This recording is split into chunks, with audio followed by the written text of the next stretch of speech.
triangle was pretty pivotal in what I've learned here.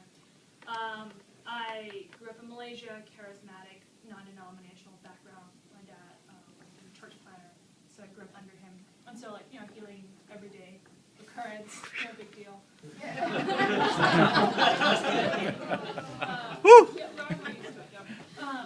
So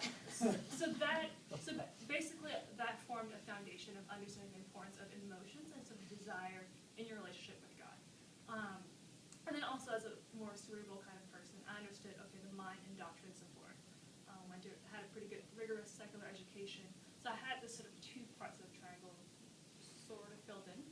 But the third part was less so. I think that was really what was fleshed out here in three specific ways. Okay. First part is understanding that actions and the habits we have, and what we can sometimes call them liturgies, shape who we are and what we believe and what we desire. So before I initially thought how you get from A to B is that they have an intellectual epiphany, or they have some sort of really emotional experience, and then they become converted, or they drop their addiction, or what have you. And realizing that actually there's a third element that produces change is these kind of rituals and these patterns. And it's not just, people often talk about like formal religious patterns, but even things like, we're in a culture that's surrounded by liturgies of short-term gratification, for instance, whether it's the internet, it's food, what have you. And so, given the fact that I expect most everything to come within 5 seconds of my desire, it's going to be a lot. I'm going to apply that to God. So God, I think that's the reason God takes so long to answer our prayers. He needs to sort of counter the subconscious of being shaped in that regard. So having this new lens to analyze my life and analyze culture was like, wow, this is so cool. I can understand everything through liturgy and understand the impact it has on the way we think and the way we live. So that was really cool. The other way in which it's been formative is my thesis. So my thesis on theological significance of sex in marriage, particularly male and female. And obviously, our sex is more than our bodies, but we can make babies, and you guys can't. Oh, some of you guys can't. And so, I meant men. So I think really being grounded in the fact that I have a female body, and people, it's not something I've fully embraced because I've been such a bookworm. Since I'm just absorbing information, feeling things. Oh yeah, my body is there. It's either an annoyance or a tool, if that makes sense. Either I use it to get what I want, or it's getting in the way of what I want. And so, to realize, okay, I have to figure out how to live in this thing, and what does the Bible have to say about it. And that relates to like food and exercise and sleep and all those kind of important things. So like realizing that, yeah, embodied gender is a real thing. That's part of my identity. That was really big.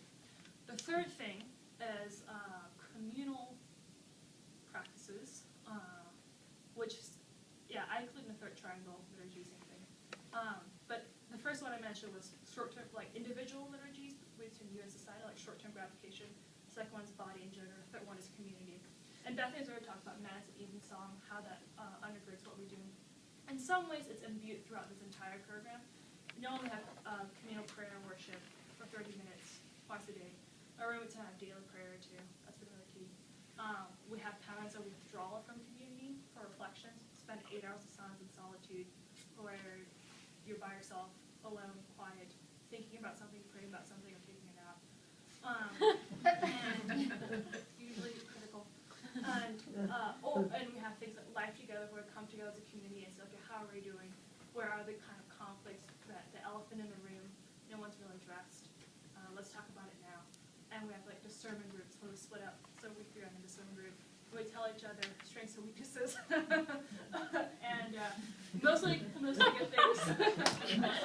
But also and like ways in which we've seen each other grow. I don't think I've thought about other people as much as I've thought about them this time. Usually I think about myself. But in terms of the level in which I feel like praying for people, observing them, I should really tell that person that. They ought to know that they're really good at this. They ought to know that they need to work on this. It's like a level of awareness, right? Thinking more in terms of we, and not just in terms of me, how is this friendship serving me, what have you. So these also been really formative in shifting my identity.